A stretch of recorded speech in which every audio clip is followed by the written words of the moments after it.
Welcome back to Mystical Sisterhood. This is your host, Maureen Spielman, and today I'm with Andrea Markusich.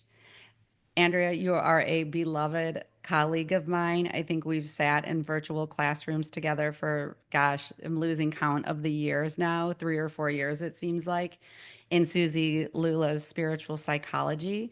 And Yeah. although we were many miles away, I'm in the US, you're in Canada, it is like nothing. There is no time and space when we share either virtual space together or anything. It's just that there's just no distance between us. And at the same time, I look forward to meeting you in person. So welcome. Yeah, thank you. Yeah, I'm so excited. And I've been wanting to have this conversation for a while, and I think I probably even mentioned it, gosh, easily a year ago. And I keep on realizing that there is a divine timing about when people actually come together to do something like this and bring our energy together. So the time is now. Where I'll start today, and then if you want to go in a different direction, please do. But I love the work that, of course, we know each other and we practice our self care, soul care, really this investment and commitment to ourselves and our inner worlds. We do that.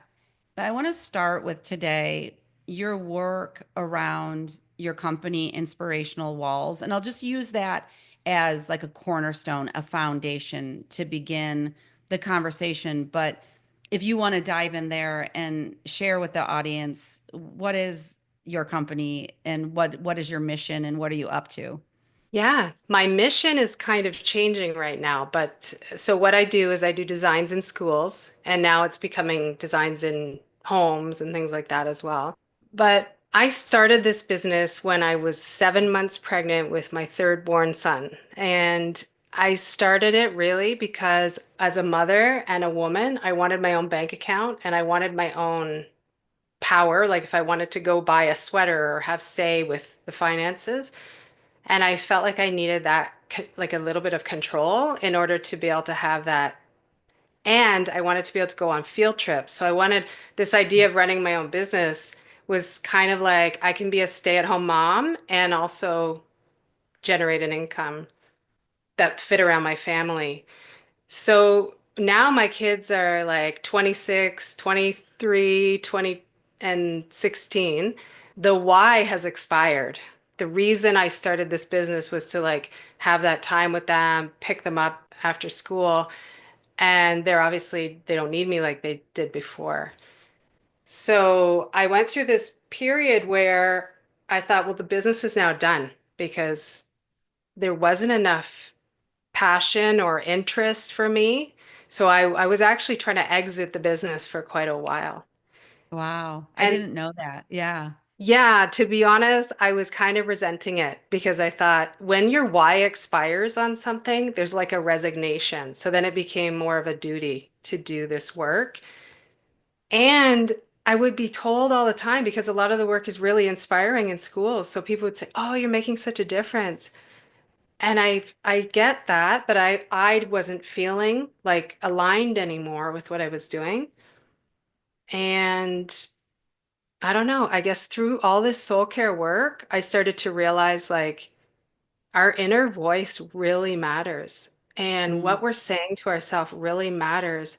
And these words start so young that all of a sudden I was like, instead of doing custom work in schools, I kind of pivoted my business to start doing what if I could change kids' narrative by putting things on the wall that they're looking at constantly, affirmations. And I just started to make lists of like, what would I have needed to hear when I was in school? Feeling insecure, feeling shy. I was a really shy kid. I judged my shyness. So all the affirmations I'm making are like around wanting kids to just feel enough as they are. Wow. That's amazing. And it sounds like to me earlier the first iteration of Inspirational Walls was feels like it wasn't infused with as much soul as it is now.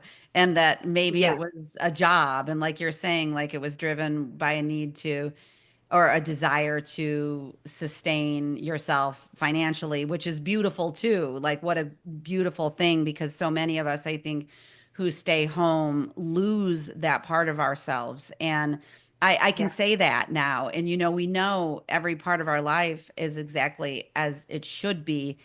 Yet, sometimes I find myself thinking about the younger mother going through her mothering, parenting journey, and I gave it all up. And there were parts of me that were like, "Oh my gosh, I just sacrificed a big part of myself." So, it's a complex process, and everyone has their own path with it. But I love that, even though that expired, like you said, that was the original drive that got this off the ground.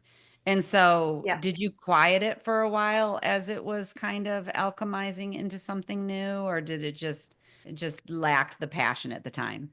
You know, if I'm being honest, I started to like blame my husband because it was growing. He now runs a similar business, right? So I'm like, Yep.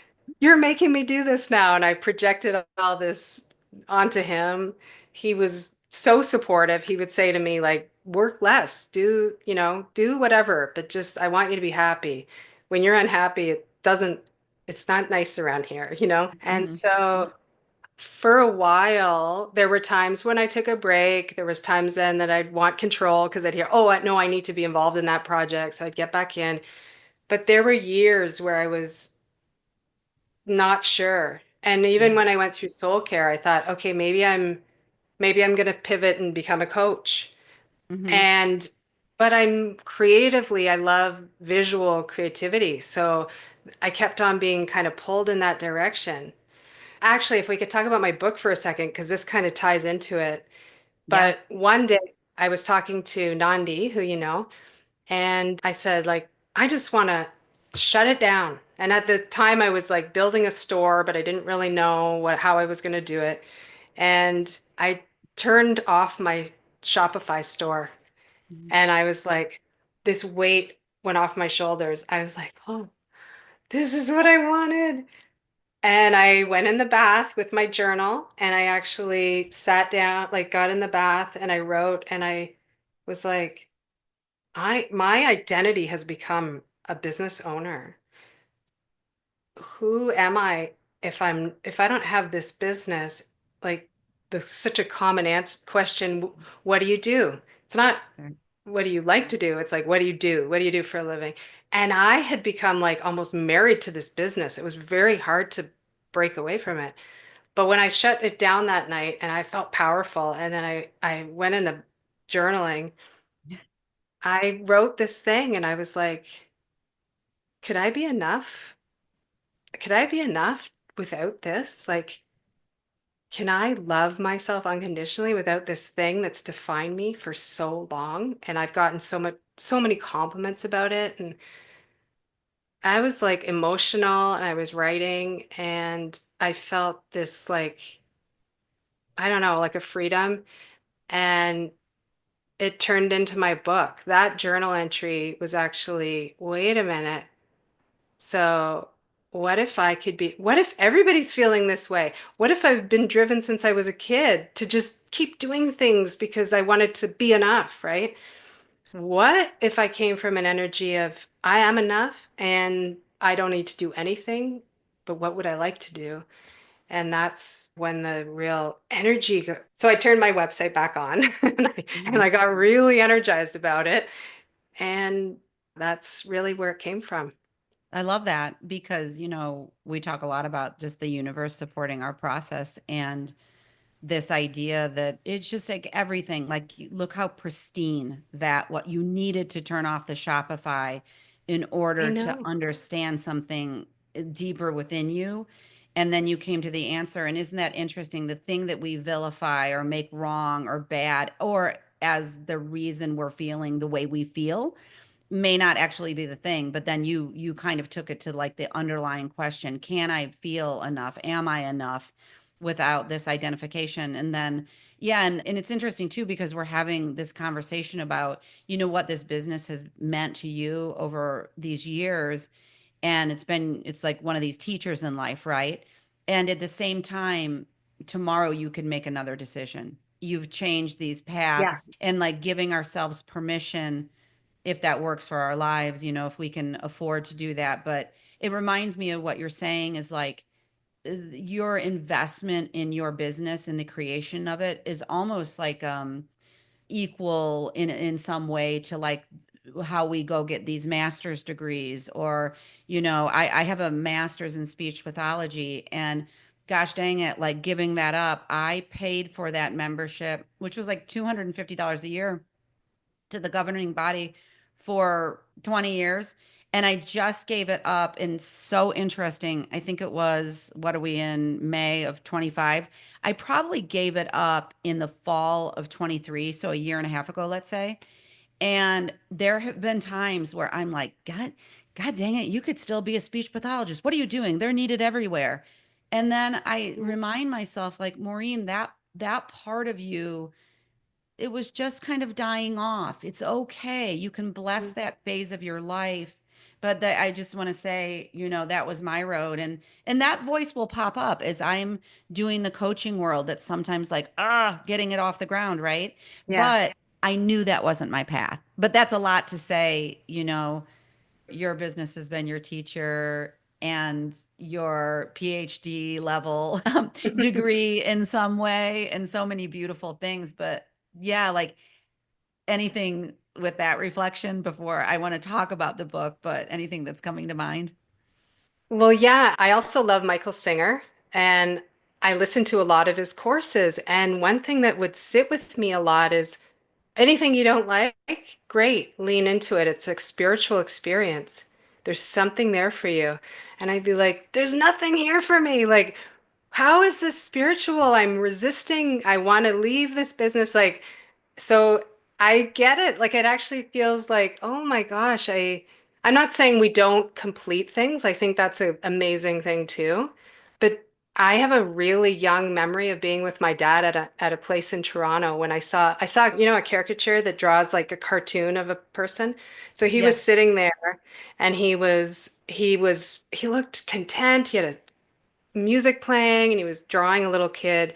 And I went up to my dad and I said, when I grow up, I want to be like that. I want to do that. And my dad, I remember him looking really concerned and he kind of crouched down. He's like, Andrea, that man probably took the subway here and he's probably renting an apartment. He doesn't own his own house. And I didn't understand any of that because I was like 7 or 6 maybe. But I thought, oh, art is not good. So Wow. it was also my relationship to art. Like I looked down on it. I looked at it like wasn't like, oh, you're an artist. It was like, oh, that's more like a hobby. That's not a Yeah. career. So Hmm. it through this soul care work, even realizing creativity comes in engineering, it comes in gardening, it comes in art. Like creativity's in you think out of the box, you're being creative. And I just happen to be in a visual, I like pretty things. Yeah. And so it's like I've accepted a part of me that for the longest time was like, I shouldn't be an artist. And then I also hire artists sometimes to help me with my work. Like my book was I hired an illustrator and it doesn't even feel like an imposter. It feels like, yeah, I just appreciate people who can do art and I will not always be the one that does it, but Yeah. I don't know. So there's been a shift in my perspective about art, which has really Yeah. I made a love that. difference. I love that. And in one way that, when I first met Susie, I love the way that she would phrase, like, what is your relationship to? And so, it could be to our body, it could be to our finances, our partners, our children, but just like that question of, you really were able to transform this relationship, it feels like, with art. And I feel like it's so remarkable when we remember these sort of one-off Yeah. statements that like, how old did you say you were? Like 6 or something? I mean, like, and so that's part of your life's path. Yeah, and I would even be in schools doing designs, and the principals would be really excited. They'd be like, oh, meet Andrea, the artist. And I'd be like, oh no, you're calling me that. Right. I mean, Right. Yeah. and it was And it was also like not smart. It wasn't science, right? So I think that was what I was trying to move to. I even tried to get a biology degree to right. like be Yes. a scientist. Yes, to be legitimate and legitimized. And yes, and I love this period of time we're living in right now because a lot of this stuff is being broken open. And I think particularly for women, I feel Mhm. for those of us, and it's not everyone in our community, but I never knew that having social emotional skills and having being able to have great conversations and show empathy and sensitivity and listen, I didn't know those were actually valued skills in life. And it took me a really long Right. time because I think I was spending so much of my precious energy saying, you're not enough because you can't do math and science. And I love how we are just rewriting these stories and becoming, not just as women, but as humans, just more empowered. So I think this is a little bit like when we talk about your book, how would you describe it? What is the title? And how is this book like that you created, your teacher? Can I show it Yes. to you? Yep. Okay. So it's called Ivy the Snail, Find She's Enough. It's beautiful. And how has it been my teacher? So the other part of this is I'm not a great writer and I didn't do the illustration. And I did have an idea when I was a kid. I used to make little books, like kids' books, but I would draw the pictures and maybe write a word or two inside, right? So I always had this idea that I was going to be an illustrator of a book, possibly. So when this one was coming to shape and I wanted to find an illustrator, there was a there has been no like imposter feeling about any of it Yeah. because I have Catherine Duran. She was my editor, so she edited the whole book and she did it. She put her heart, like poured her heart into it. And so she added so much to the book. And the illustrator did amazing with the colors and everything like that. And I just feel like because I'm good at action, I'm good at taking an idea and putting it into form. I feel like it came to me. This isn't unique. Like it feels like this is just a message that came to me, and I knew I wanted great people to help me make it happen. And I was good at putting it into form. And so in the past, I would have had an experience of feeling like an imposter. Because when people say, oh my gosh, good for you, you wrote a book, I'm like, well, not really. Catherine wrote, Catherine fixed all my words. And oh, it's so pretty. Well, I didn't do the art, but it's like, thank you. I actually did. I feel like I was this conduit that made it show up. Absolutely.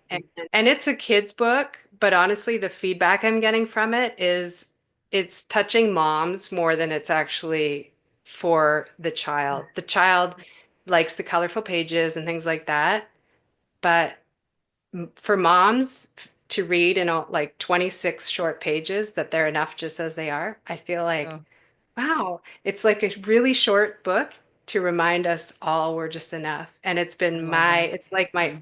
my inner child's journey is this little ivy snail. And the snail, I chose the spiral because the spiral of transformation, in Susie's work. So when it first arrived, my first thought was, I need to look through it for mistakes.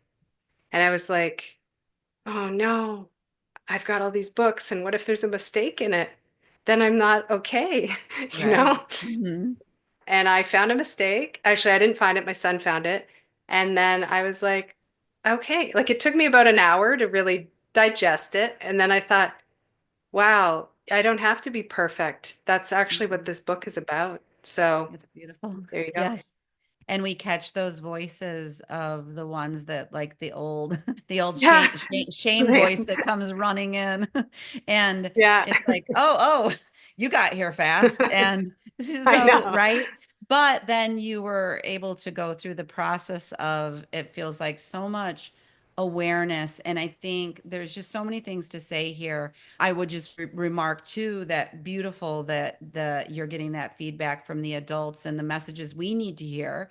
You know, you and I are probably not too far from each other's age, and I'm finding that people in our age group are waking up right now to a lot of new messaging and a lot of like, oh my gosh, I'm worthy. I can take the time for myself. But I was going to say for the children, I feel like I don't know how they're experiencing it yet, but I know that the energy, if everything is energy, and you Yeah. infuse those words with love and intention and just abundance and, just these qualities we talk about, like if that's embedded in those words in that book, that infusion is happening. It just feels like on that soul level for the children too.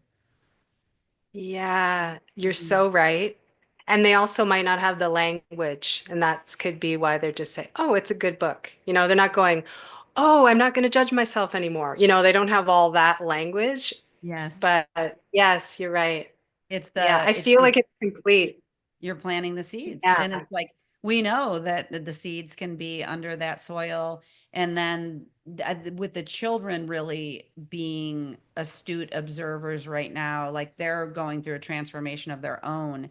The more of this we can get in their hands, it's like these concepts, right? And so I love how you have it within your business.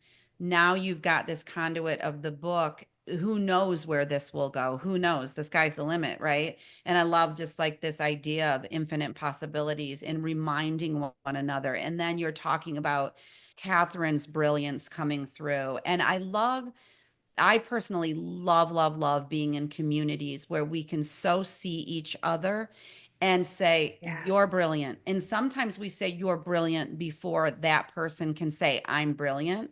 But don't you yes. feel like we want, like with our sisters and our brothers, it's like, I want everyone to be able to come forward and just own their brilliance. Yeah, that's so true. We can often see someone shining, and it's like, don't you see yourself shining? Like, I can see so much Yeah. in you. Something I want to add about the book, at the back of it, there's reflection questions, and one of them is the very first one is, what do you love to do for fun? And the reason I put that in is I was at my mom's several months ago, and one of her friends came up to me and doesn't really know me. And she said, "Oh, nice to meet you. What do you do for fun?" And I actually got like emotional because I was Mhm. like, "Fun? I'm wired to be productive. You want to know what I do for fun? Usually it's just, what do you do? So Absolutely. what do you do for a living?" And I was like, I don't even know what I do for fun. Can I can I get back to you? And I'm crying. And she's like, I'm so sorry. Did I hit a nerve? And I'm like, no, it's just I don't leave myself much time for fun. Again, going back to I'm enough. I'm enough. I'm even enough to have some fun. Right. Yeah. I love it so much. And again, like she's like this messenger. Where did she come from? Like she I comes out of, know. she comes out of the ethers and like, what do you do for fun? And then it's in your book and how amazing that is. And so I think that I know the answer to this, but what we're sort of going for in life and way, I feel like one of my intentions I've held for myself for a long time is the Maureen who is at her most authentic self, who's thriving, who's laughing, who's having a joyful time. And it doesn't mean that I'm not working with my emotions and inner child, but like just this idea of like heart open. I want to be Yeah. that with every person in my life. And sometimes I'm not with every person in my life. And so my journey becomes how, what do I need? How do I go inner to my inner world in order to see maybe an unmet need and where I need to use my voice, let's say. But just that authenticity piece is really important to me.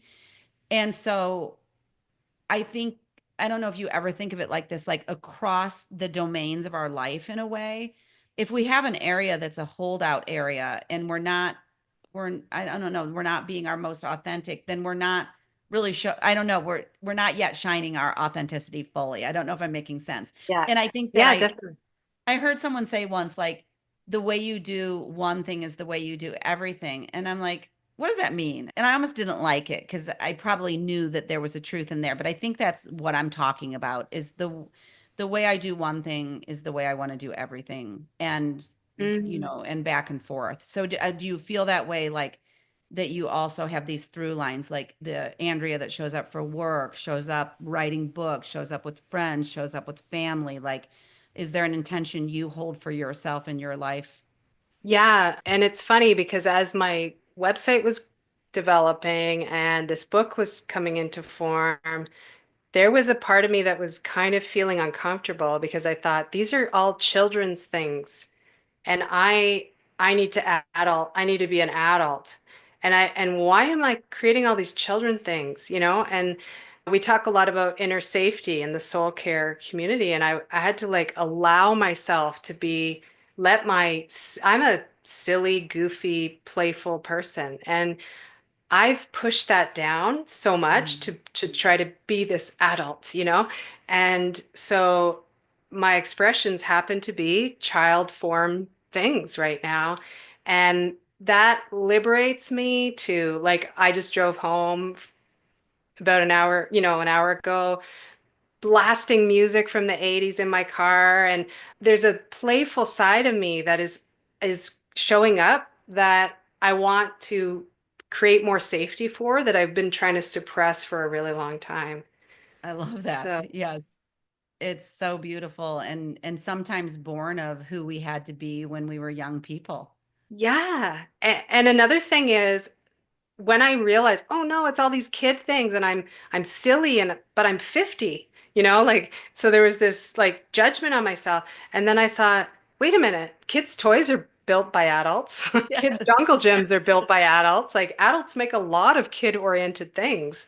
Nothing Mhm. wrong with that. It's actually you need to be an adult when you don't have to be, but so it had me question even that belief, like, oh, I got to do something that looks adult-like, And so I'm slowly feeling like singing is something I love, but I still feel like a little bit of constraint Mhm. singing freely. Yeah. And so that playful connection to myself, allowing, my voice to crack or my dancing to be quirky, like I'm still bringing safety to those places. And so that is definitely my Yeah. work right now. Yeah, and it's that process that you're doing, right? Of where do I feel it in my body? Like something is still there when Yeah. you register it in your body, and like just that intelligence also of our bodies. Yeah, I see you. A lot of the things you've shared today, Andrea, I feel like you might not know it yet, but that you are a joy maker and you're a joy creator. And I think it's a beautiful thing because just so many things you've shared today is, oh, okay. And that it's like you're putting it right out there and it's like this close, right? And there's nothing that you've created that's not about joy. And so then are we Mm. our last like frontiers in a way? You know what I mean? Where we're gonna do these things and we're gonna do it for everyone else, but maybe not to ourselves quite yet, or for ourselves. Yeah. Hmm. Yeah, that's Hmm. right. Yep. The last Yeah. frontier. So Yeah, I love it because yeah. right. And last night we waited out tornado like conditions to see Beyonce at Soldier Field in Chicago, where the Chicago Bears typically play. And we were under shelter in the stadium, like with, yellow tornado skies. And we waited and it was going to clear, we knew. And so, my gosh, like talk about even that correlation to, like, you're talking about the creativity and art and the abundance that brings into people's lives, and how any piece of art brings people together. So whether it's Mm. the art you're creating to put on walls in schools, and now you're saying like venturing into homes. Wow, how cool is that, right? Because it's just like I can just see, five kids or three teachers in the hallway, like that's incredible. And it just we're in this really heart awakening time where Yeah. the vehicles you've created are just portals to who we are in our heart space, just that joyful person we came to be. Yeah. So when you were in that tornado, but waiting for Beyonce, was there like an expansion that you were like, it's okay. This is part of the night is The this divine tornado plan. and just yeah. Yeah, I think that I've, you've named a few things today that are your work. I think Yeah. that I've had a few places like that's our humans, it's our soul work, but the human level work sometimes, and it's around fear. And I think, even storms or driving in the rain, like that's actually a fear of mine that has become more and more as I've gotten older, trusting last night, having faith.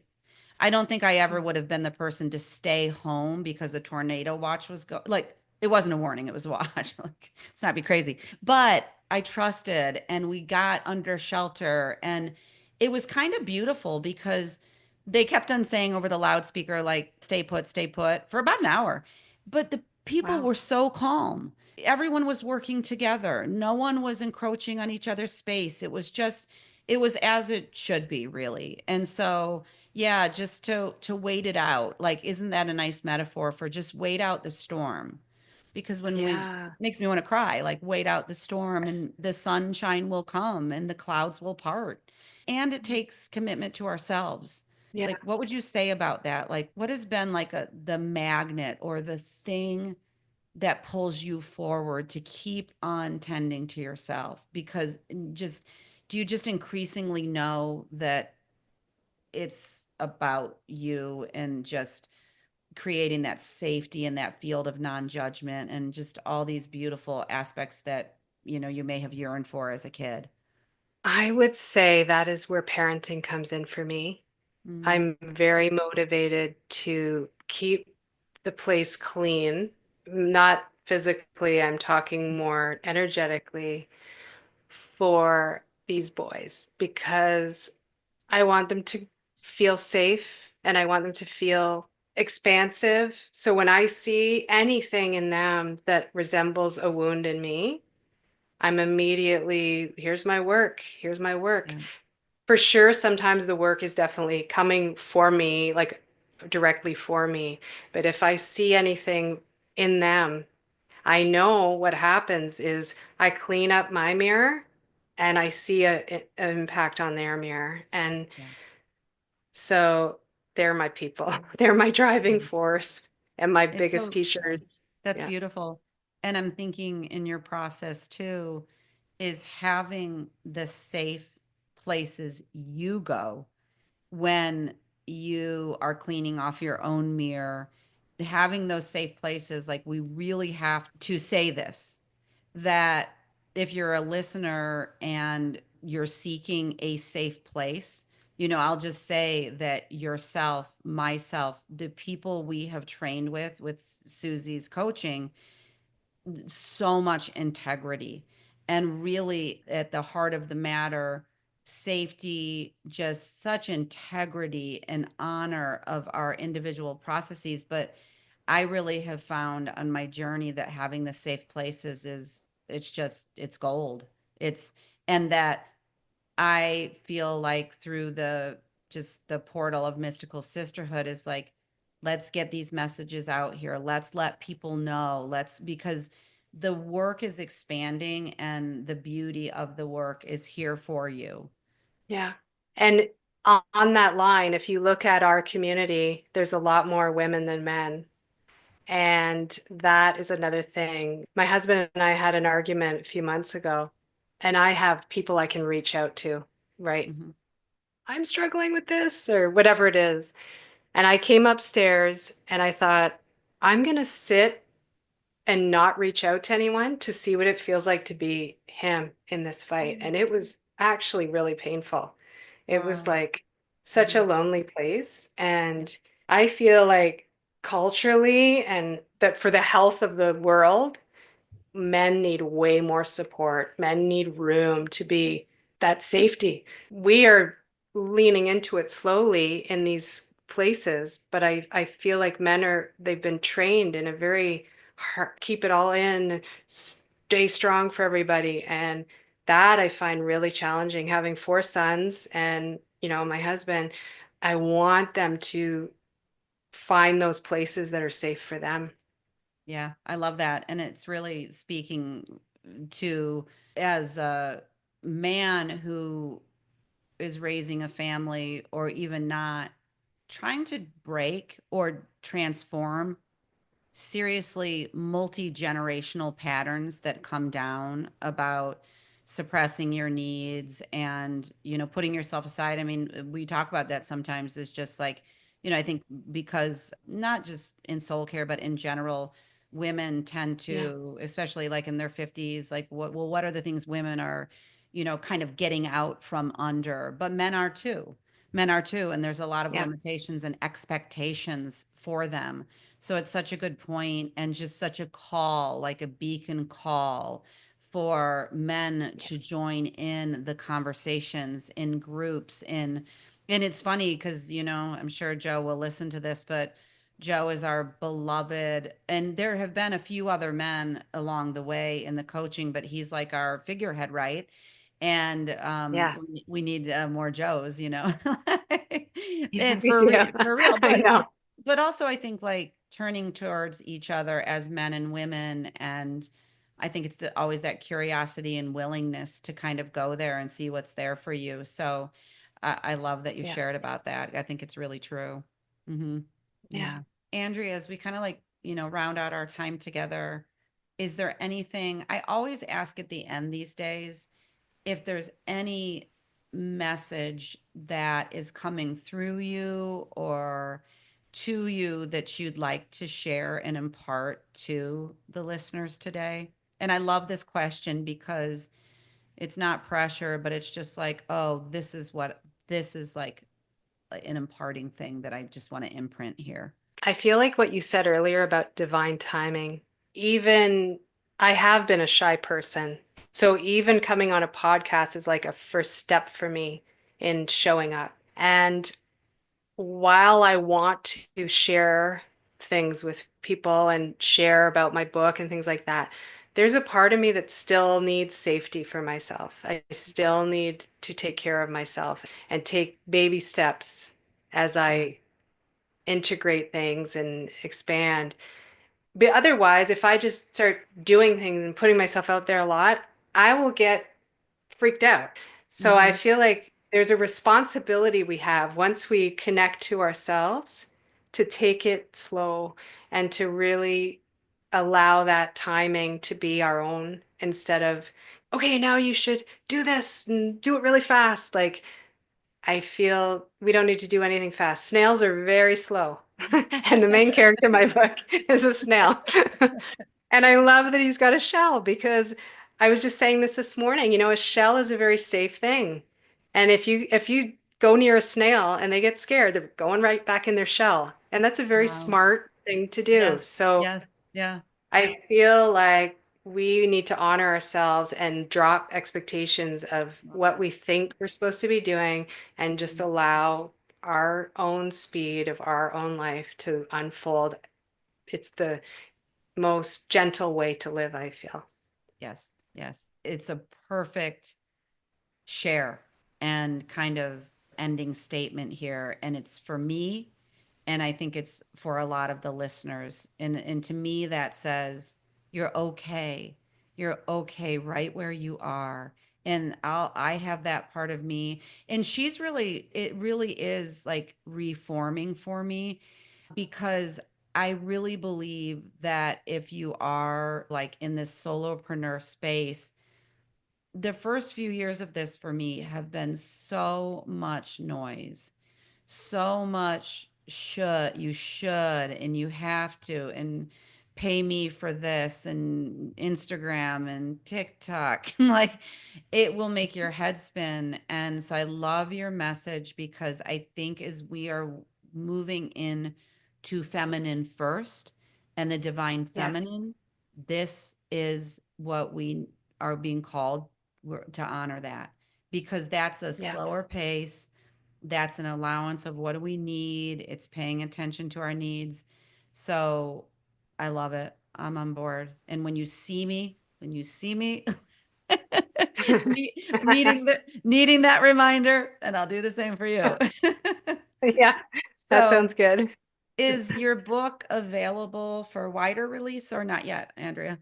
Yeah, it's for sale in So far, Canada, US, and England. I haven't figured Okay. out anywhere else yet, but it's on my website. And eventually I Yes. may be able to get it onto a more popular platform, but for now it's on my website. I So, love that. And so that yeah. website is called Inspirationalwalls.ca. .ca. Okay. All right. Well, thank you Yeah. for being Yeah. here. It was a beautiful Thank you. conversation.